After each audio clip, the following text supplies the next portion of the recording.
Semua ini adalah kekacauan yang besar. Bangsa Roma sangat dibenci di Palestina dan terdapat beberapa kelompok revolusionis, pemberontak, serta sikari yang bahkan membunuh orang Roma. Saudara pendengar, bersama dengan saya Oti Priambodo dalam program Jalan 66. Program ini akan memberikan pengetahuan Alkitabiah dan menyuguhkan kepada kita jalan keselamatan. Sebuah petualangan yang akan membawa kita kepada penjelasan mengenai fakta-fakta Alkitab. Perjalanan kita kali ini akan dilanjutkan dengan menjelajahi kembali pasal 22 Kitab Kisah Para Rasul. Pak Yohanes akan memberikan komentarnya dari bagian ini dengan tema DPO. Apakah Anda berpikir bahwa menjadi seorang pemimpin merupakan sesuatu yang mudah? Kehidupan para rasul diwarnai dengan penganiayaan dan salah paham. Hal ini memberikan sebuah konfirmasi mengenai sebuah frasa yang terkenal yang berkata, ketidakadilan yang ada di mana-mana merupakan ancaman bagi keadilan yang ada di mana-mana. Tetaplah untuk bersama kami dalam perjalanan yang seru ini. Dan mari kita melihat pergulatan dan masalah demi masalah yang harus dihadapi oleh umat Allah. Terima kasih pendengar yang setia mengikuti program ini. Kita telah mempelajari lembar demi lembar dalam Perjanjian Baru. Dalam pelajaran sebelumnya, kita belajar bahwa Paulus sampai kepada misi yang ketiga. Kini ia kembali ke Yerusalem. Paulus ada di sana untuk mengikuti perayaan Pentakosta yang merupakan hari besar dan penting dalam kalender orang Yahudi. Kita bisa bayangkan dalam perayaan ini, kota dibanjiri oleh banyak orang. Banyak yang datang dari berbagai tempat untuk mengikuti perayaan ini. Dan mengapa? Karena ini penting bagi orang Yahudi. Ayat 17 dari pasal 21, kita lihat dalam terjemahan baru, ketika kami tiba di Yerusalem, semua saudara menyambut kami dengan suka hati. Pada keesokan harinya, pergilah Paulus bersama-sama dengan kami mengunjungi Yakobus. Semua penatua telah hadir di situ. Paulus memberi salam kepada mereka, lalu menceritakan dengan terperinci apa yang dilakukan Allah di antara bangsa-bangsa lain oleh pelayanannya. Kita perlu ingat, gereja yang ada di Yerusalem memiliki peranan yang penting pada waktu itu. Kita masih ingat sidang yang terkenal pada tahun 49 ya. Oleh karena itu kira-kira 8 tahun setelah sidang yang terjadi di sini, mulailah misi kepada bangsa-bangsa bukan Yahudi. Dan sekarang, Paulus kembali ke gereja ini, memberi laporan tentang apa yang terjadi di antara bangsa-bangsa yang dikunjungi. Ayat 19 menuliskan, Paulus memberi salam kepada mereka, lalu menceritakan dengan terperinci apa yang dilakukan Allah di antara bangsa-bangsa lain oleh pelayanannya. Mendengar itu mereka memuliakan Allah. Ini jelas sekali dituliskan dalam ayat 20. Lalu mereka berkata kepada Paulus, saudara, lihatlah, beribu-ribu orang Yahudi telah menjadi percaya, dan mereka semua rajin memelihara hukum Taurat. Tetapi mereka mendengar tentang engkau, bahwa engkau mengajar semua orang Yahudi yang tinggal di antara bangsa-bangsa lain untuk melepaskan hukum Musa. Sebab engkau mengatakan supaya mereka jangan menyunaikan anak-anaknya dan jangan hidup menurut adat istiadat kita. Jadi bagaimana sekarang? Tentu mereka akan mendengar bahwa engkau telah datang kemari. Jadi sebagaimana kita bisa lihat di sini, keadaan yang terjadi antara orang Yahudi dan orang Yunani masih kacau. Meskipun orang bukan Yahudi atau orang Yunani telah diterima sebagai orang Kristen. Di sana juga ada tuduhan yang tidak benar disebarkan, bahwa Paulus ingin menjauhkan orang Yahudi dari adat istiadat mereka. Dan perlu dijelaskan di sini bahwa Paulus tidak memaksa bangsa bukan Yahudi untuk menjadi Kristen dengan cara menjadi orang Yahudi terlebih dahulu. Paulus juga memahami bahwa hukum Taurat tidak lagi memiliki relevansi yang sama sebagaimana yang dimiliki sebelumnya dalam Perjanjian Lama. Oleh sebab itu, banyak cara lama yang tidak lagi dipakai oleh para rasul. Namun jika kita berbicara mengenai masalah budaya, ia masih merupakan orang Yahudi dan ia sangat menghargai banyak tradisi yang dimiliki oleh masing-masing orang. Jadi inilah nasihat yang diberikan kepada Paulus. Di antara kami ada 4 orang yang bernasar. Bawalah mereka bersama-sama dengan engkau, lakukanlah pentahiran dirimu bersama-sama dengan mereka dan tanggunglah biaya mereka. Sehingga mereka dapat mencungkur rambutnya. Maka semua orang akan tahu bahwa segala kabar yang mereka dengar tentang engkau sama sekali tidak benar. Melainkan bahwa engkau tetap memelihara hukum Taurat. Tetapi mengenai bangsa-bangsa lain yang telah menjadi percaya, sudah kami tuliskan keputusan-keputusan kami, yaitu mereka harus menjauhkan diri dari. Masih ingat? Ada 4 hal. Ya, menjauhkan diri dari makanan yang dipersembahkan kepada berhala, dari darah, dari daging binatang yang masih dicekik, dan dari percabulan. Nah, kita bisa melihat betapa fleksibelnya Paulus. Paulus tidak mencoba untuk membela dirinya atau menjelaskan dirinya kepada orang lain. Pada hari berikutnya, Paulus membawa orang-orang itu serta dengan dia dan dia mentahirkan diri bersama-sama dengan mereka. Nah, dalam konteks Yahudi, ia masih menghargai konteks budaya mereka. Kemudian apa yang terjadi? Mereka lalu masuk ke bait Allah untuk memberitahukan bila mana pentahiran akan selesai dan persembahan akan dipersembahkan untuk mereka masing-masing. Ketika masa 7 hari itu sudah hampir berakhir. 7 hari dari nasarnya ini dilakukan bersama dengan orang Yahudi lainnya. Orang-orang Yahudi yang datang dari Asia melihat Paulus di dalam bait Allah. Semua masalah ini diawali di sini. Karena sebagaimana saudara ketahui, karena kita sedang berbicara tentang Paulus, sang DPO itu. Mungkin saudara mulai berpikir, kok bisa ada orang Yahudi dari provinsi Asia?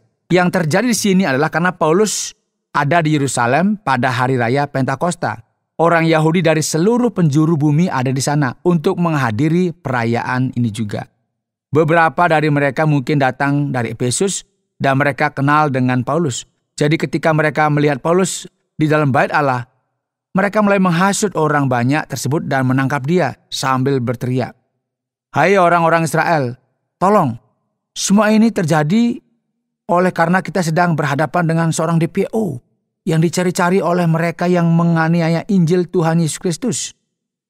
Jadi mereka berkata, inilah orang yang di mana-mana mengajar semua orang untuk menentang bangsa kita dan menentang hukum Taurat dan tempat ini. Dan sekarang ia membawa orang-orang Yunani pula ke dalam bait Allah dan menajiskan tempat suci ini. Sebab mereka telah melihat Trophimos dan sebab mereka telah melihat Trophimus dari Efesus yang sebelumnya bersama-sama dengan Paulus di kota. Trophimus adalah teman Paulus dan ia adalah orang Efesus. Mereka menyangka bahwa Paulus telah membawa Trophimus ke dalam bait Allah dan hal ini merupakan suatu larangan dalam hukum Yahudi. Kota ini kemudian menjadi gempar dan kerumunan orang banyak itu datang. Mereka menangkap Paulus dan menyeretnya keluar dari bait Allah dan seketika itu juga semua pintu gerbang bait Allah itu ditutup. Apa sebenarnya yang mereka inginkan adalah untuk membunuh Paulus. Pada saat ini, kepala pasukan dari kota itu mendengar tentang apa yang terjadi, yaitu bahwa ada kerumunan orang banyak yang rusuh di kota. Kepala pasukan itu segera bergerak dengan prajurit-prajurit dan perwira-perwira dan maju mendapatkan orang banyak itu. Ketika mereka melihat dia dan prajurit-prajurit itu, berhentilah mereka memukul Paulus. Mari kita perhatikan. Sebenarnya orang Romalah yang bertindak untuk menolong Paulus. Kepala pasukan itu mendekati Paulus, menangkapnya dan menyuruh mengikat dia dengan 2 rantai. Lalu bertanya siapakah dia dan apakah yang telah diperbuatnya. Apa yang telah menyebabkan kerusuhan yang melibatkan orang banyak itu, sehingga orang-orang di sana terus berteriak-teriak tanpa memahami apa yang terjadi. Paulus dibawa oleh pasukan-pasukan ke markas, di bawah perintah kepala pasukan di kota tersebut, yang tentunya terjadi di benteng Antonia di Yerusalem. Ketika sampai ke tangga, Paulus terpaksa didukung prajurit-prajurit karena berdesak-desaknya orang banyak yang berbondong-bondong mengikuti dia, sambil berteriak, "Enyahkanlah dia!" Jadi dengan semua yang terjadi ini, Paulus ada dalam situasi yang dia inginkan. Ketika Paulus hendak dibawa masuk ke markas, ia berkata kepada kepala pasukan itu. Namun dia melakukan hal tersebut dalam bahasa Yunani. Kepala pasukan tersebut menjadi kaget dan berkata, Jadi engkau bukan orang Mesir yang baru-baru ini menimbulkan pemberontakan dan melarikan 4.000 orang pengacau bersenjata ke padang gurun? Paulus dengan jelas mengidentifikasikan dirinya dan berkata, aku adalah orang Yahudi dari Tarsus, warga dari kota yang terkenal di Kilikia. Aku minta supaya aku diperbolehkan berbicara kepada orang banyak itu. Sesudah Paulus diperbolehkan oleh kepala pasukan, pergilah ia berdiri di tangga dan memberi isyarat dengan tangannya kepada rakyat itu. Ketika suasana sudah tenang, mulailah ia berbicara kepada mereka dalam bahasa Aram. Ketika mereka mendengar Paulus berbicara bahasa Aram, makin tenanglah mereka, dan Paulus mulai memberikan kesaksiannya. Ia memberikan kesaksiannya sebagaimana yang ia telah katakan dalam Kisah Para Rasul pasal 9 mengenai pertobatannya. Dan sekarang ia akan menyaksikan ini juga kepada setiap orang yang ada di sana.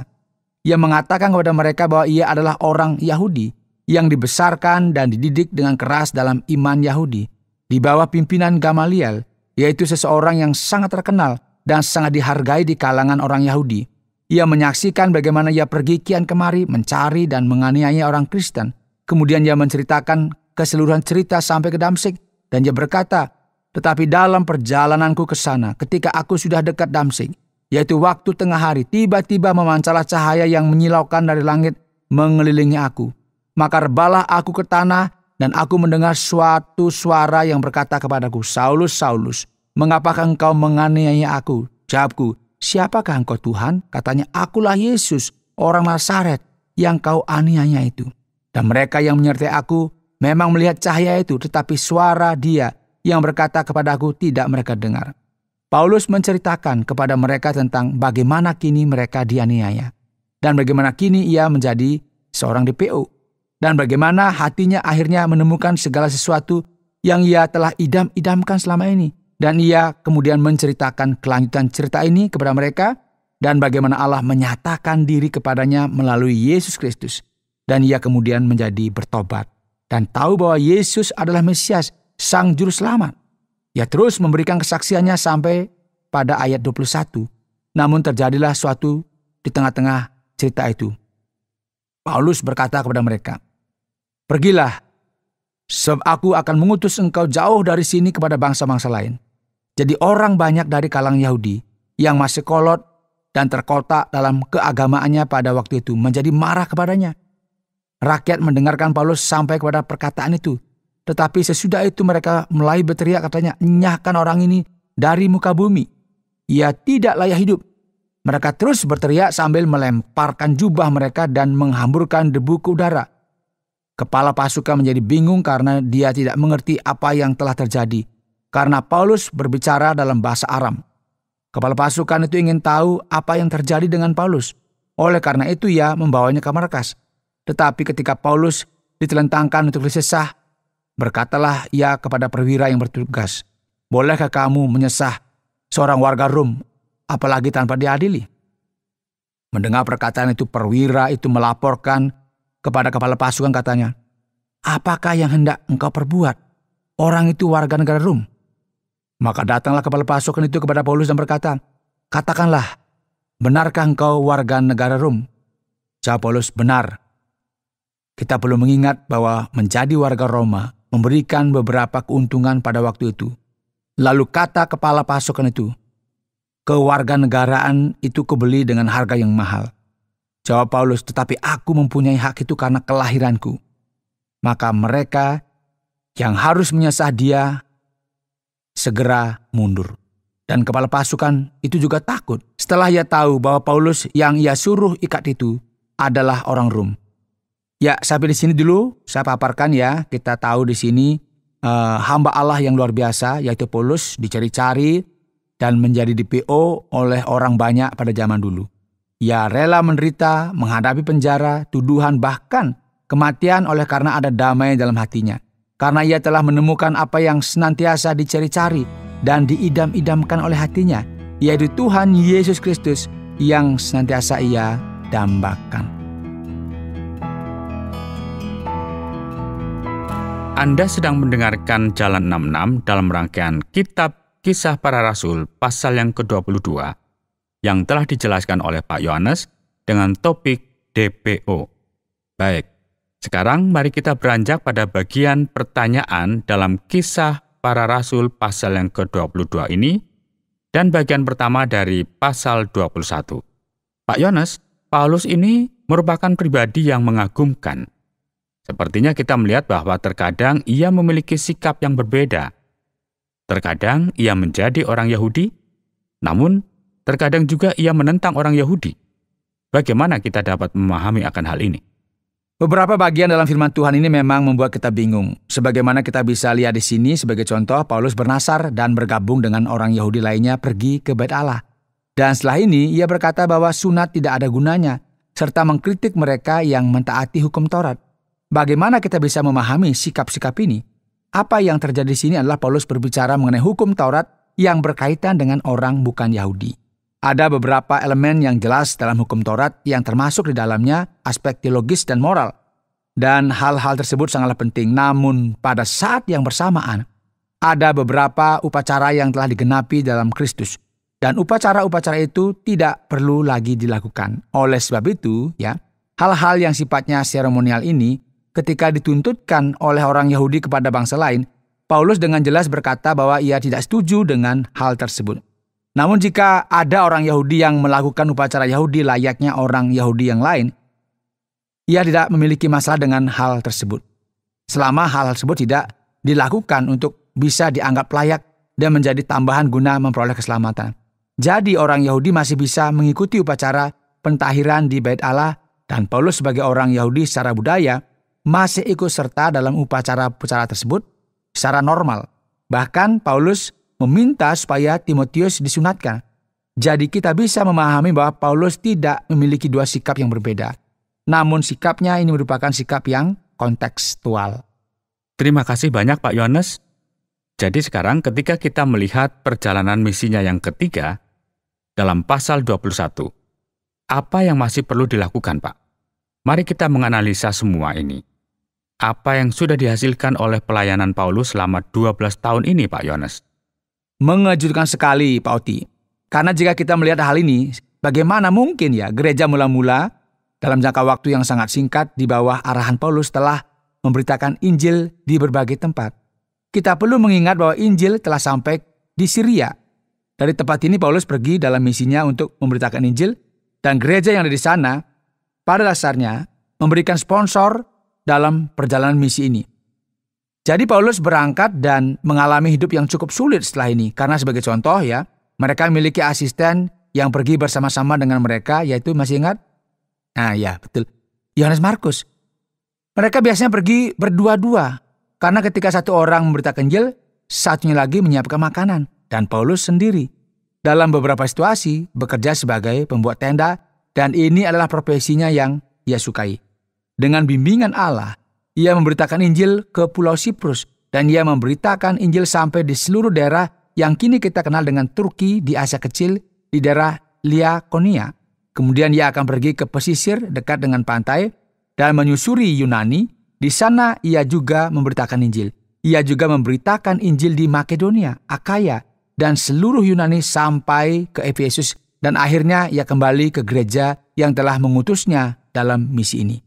Ia banyak menghabiskan waktunya di Efesus dan Korintus, yang merupakan kota-kota penting dalam kaitannya dengan penyebaran Injil. Dalam 1 dekade lebih sedikit saja, Injil telah tersiar dengan luar biasa oleh karena 3 perjalanan misi ini, dan Paulus haruslah menjadikan motivasi dan teladan bagi kita semua. Yang berikut Pak Yones, ada yang menarik perhatian dalam bagian ini. Pada zaman dahulu, orang Yahudi sangat intoleran dengan bangsa bukan Yahudi. Apakah benar begitu Pak Yones? Atau saya yang salah ini? Apa masalah yang mereka miliki dengan Paulus ketika dia sampai ke kota tersebut? Sebetulnya masalahnya bukan mengenai orang Yahudi itu sendiri. Karena Paulus pun orang Yahudi. Masalahnya adalah beberapa orang Yahudi yang khususnya sangat intoleran. Hal ini disebabkan karena pemahaman mereka terhadap hukum Taurat yang berarti penghakiman. Jadi apa alasan utama dibalik penolakan yang luar biasa ini? Masalahnya adalah bangsa bukan Yahudi itu sendiri sangatlah tertarik akan Yudaisme pada waktu itu. Dan mereka juga ingin mengetahui hal ini terlebih lagi. Tiba-tiba Paulus muncul dan mulai berbicara mengenai kasih karunia Allah dan kekristenan yang mempermudah bangsa bukan Yahudi. Oleh sebab itu, ya orang-orang ini kemudian menjadi marah dan berkata, bagaimana mungkin ya orang ini kini mendapatkan akses langsung kepada Allah tanpa mentaati tuntutan dari hukum Taurat? Ada hal lain juga yang kita perlu pertimbangkan di sini adalah bahwa orang Yahudi begitu menderita untuk memahami pentingnya monoteisme yang absolut dan tidak bisa menerima agama bukan Yahudi. Setelah mereka kembali dari pembuangan, perasaan ini muncul dengan lebih kuat. Orang-orang bukan Yahudi ini yang kehidupannya ditolak mentah-mentah oleh orang Yahudi tiba-tiba memiliki akses langsung kepada Allah. Dan ini mengakibatkan kesulitan yang sangat besar dari kalangan orang Yahudi itu sendiri untuk memahaminya. Jadi karena mereka dikuasai oleh ketidakberdayaan dalam memahami semua ini, mereka menjadi bertindak dengan kasar terhadap Paulus dan mulai membuat masalah. Bahkan mencoba untuk membunuhnya dengan tuduhan penistaan agama. Dengan membawa orang bukan Yahudi ke bait Allah yang mengakibatkan ia harus dijatuhi hukuman mati. Berikut Pak Yohanes, pada pasal yang ke-21, kitab Kisah Para Rasul ini. Jika kita memperhatikan ayat yang ke-38, nampaknya hal ini aneh. Bagaimana bisa Paulus dikira orang Mesir dan akhirnya ditangkap? Apakah Bapak bisa menjelaskan tentang hal ini? Apa yang terjadi sebenarnya? Semua ini adalah kekacauan yang besar. Bangsa Roma sangat dibenci di Palestina. Dan terdapat beberapa kelompok revolusionis, pemberontak, serta sikari yang bahkan membunuh orang Roma. Setelah mereka membunuh orang Roma, mereka bersembunyi untuk membunuh orang asing lainnya. Bangsa Roma di sini, mereka berusaha begitu keras untuk membuat sebuah persepakatan damai. Dan apa yang terjadi? Apakah orang ini adalah salah satu dari mereka? Karena ada orang Mesir yang telah menciptakan keributan beberapa waktu yang lalu, dan Paulus, dikira orang tersebut. Karena mereka berpikir bahwa ia adalah salah satu dari mereka yang hanya menimbulkan masalah saja. Ia ditawan dan hampir didera. Namun Paulus memberitahu siapakah sesungguhnya dia itu. Bahwa ia bukanlah salah satu dari orang tersebut. Ia adalah warga negara Rum yang bisa berbicara bahasa Yunani. Oleh sebab itu, semua orang berhenti untuk melakukan apa yang terjadi yang mereka coba lakukan. Karena jika dia tadinya bukan merupakan warga orang Rum, maka mereka akan bebas saja melakukan apa saja yang mereka mau. Pada saat kita memperhatikan pasal yang ke-22, Pak Yohanes, sebagaimana telah dikatakan bahwa Paulus berbicara bahasa Aram. Namun ada beberapa terjemahan yang mengatakan bahwa ia berbicara bahasa Ibrani. Jadi, apakah ia berbicara bahasa Ibrani, Pak? Baik, mari kita coba untuk menerjemahkan hal ini dengan tepat. Dalam firman Tuhan sebenarnya dituliskan bahwa Paulus berbicara bahasa Ibrani. Mengapa? Karena bangsa Yunani Romawi pada saat itu berpikir bahwa bangsa Yahudi hanya bisa berbicara bahasa Ibrani. Mereka tidak mengerti. Seperti sekarang jika kita mendengar orang berkata, oh mereka berbicara bahasa Giberis. Namun ini bisa berarti bahwa mereka berkata bahasa Jerman, Belanda, Portugis, Spanyol, Rusia, Jepang, dan lain sebagainya. Jadi bahasa orang Yahudi bagi mereka adalah bahasa Ibrani. Namun sebenarnya dalam kehidupan sehari-hari, orang Yahudi berbicara dengan menggunakan bahasa Aram. Jadi terlepas dari bagian dalam kitab suci yang mengatakan bahwa ia berbicara bahasa Ibrani, dalam bagian ini banyak sekali studi yang menyatakan bahwa variasi dari bahasa Ibrani ini adalah bahasa Aram. Dan bahasa yang Paulus pakai untuk berbicara dengan orang Yahudi adalah bahasa Aram. Dan mari kita coba lihat pasal yang ke-22. Sepertinya menuliskan hal yang sama mengenai pertobatan Paulus di sini. Apakah yang ditulis di sini berbeda dengan apa yang ditulis dalam pasal 9, Pak Yohanes? Dan apakah orang yang menyertainya mendengar suara tersebut atau tidak? Beberapa bagian kita membaca dalam Kisah Rasul pasal 9 ayat 7 dan ketika kita bandingkan dengan pasal 22 ayat 9, sepertinya terjadi sesuatu yang membingungkan. Sepertinya dalam pasal 9 ayat 7, beberapa terjemahan berkata bahwa mereka yang menyertai Paulus mendengar suara namun tidak melihat apa-apa. Dan dalam pasal 22 berkata bahwa mereka melihat cahaya tapi tidak mendengar apa-apa. Dalam terjemahan sederhana Indonesia kita akan melihat hal ini dengan jelas. Dikatakan di sana di dalam pasal 9, mereka mendengar suara itu, tetapi tidak melihat seorang pun juga. Sementara dalam ayat 22 dikatakan bahwa mereka tidak mengerti suara yang berbicara kepada saya. Jadi mereka sebenarnya mendengar sesuatu, melihat cahaya itu, namun tidak ada seorang pun yang ada di sana. Mereka mendengar suara tersebut, namun tidak mengerti apa yang dikatakan oleh suara tersebut. Dengan demikian, kita bisa memahami apa yang terjadi di sini dengan lebih baik lagi. Baik, terima kasih banyak Pak Yohanes untuk semua jawaban yang sudah disampaikan. Jadi sekarang pendengar, tibalah kita pada bagian kesimpulan akhir. Saudara, hari ini dalam Jalan 66, kita telah mempelajari bagian kedua dari pasal 21 serta pasal 22 dari kitab Kisah Para Rasul. Tema kita hari ini adalah DPO. Benar sekali ya. Rasul Paulus sampai kepada akhir dari perjalanan misinya yang ketiga. Kemudian pergi ke Yerusalem untuk memberikan laporan kepada gereja induk yang ada di sana. Di sana ia mengalami masalah yang cukup rumit karena orang yang tidak suka kepada dia memberikan tuduhan yang tidak benar mengenai Paulus. Dan sekarang ia harus berurusan dengan semua masalah ini. Ia memberikan kesaksiannya di muka publik dan sepertinya segala sesuatunya akan menjadi semakin rumit dan susah bagi orang ini. Orang yang memberitakan kebenaran mengenai Yesus Kristus. Pendengar yang dikasihi oleh Tuhan, penting sekali bagi kita memiliki keberanian dan keteguhan hati ketika kita sampai kepada titik di mana kita harus memberitakan Injil. Karena sering kali kita akan menghadapi konfrontasi. Inilah mengapa hal ini sangat penting bagi kita pahami, yaitu bahwa kita akan menderita dan kita juga harus siap menghadapi semuanya ini. Saudara pendengar, karena waktu yang tidak memungkinkan, kita akhiri program Jalan 66 kali ini. Kami menantikan Anda untuk tetap mengikuti pelajaran berikutnya dalam lanjutan pembelajaran yang diajarkan Alkitab tentang Yesus Kristus kepada kita. Saudara, program Jalan 66 mengundang Anda untuk terus bersama dalam seri pembelajaran Alkitab yang memberikan pelajaran menyeluruh tentang firman Tuhan. Jika Anda memiliki pertanyaan atau berespon terhadap topik berhubungan dengan program ini, silakan menyampaikan melalui WhatsApp ke nomor 081 333 777 386. Terima kasih atas perhatian Anda.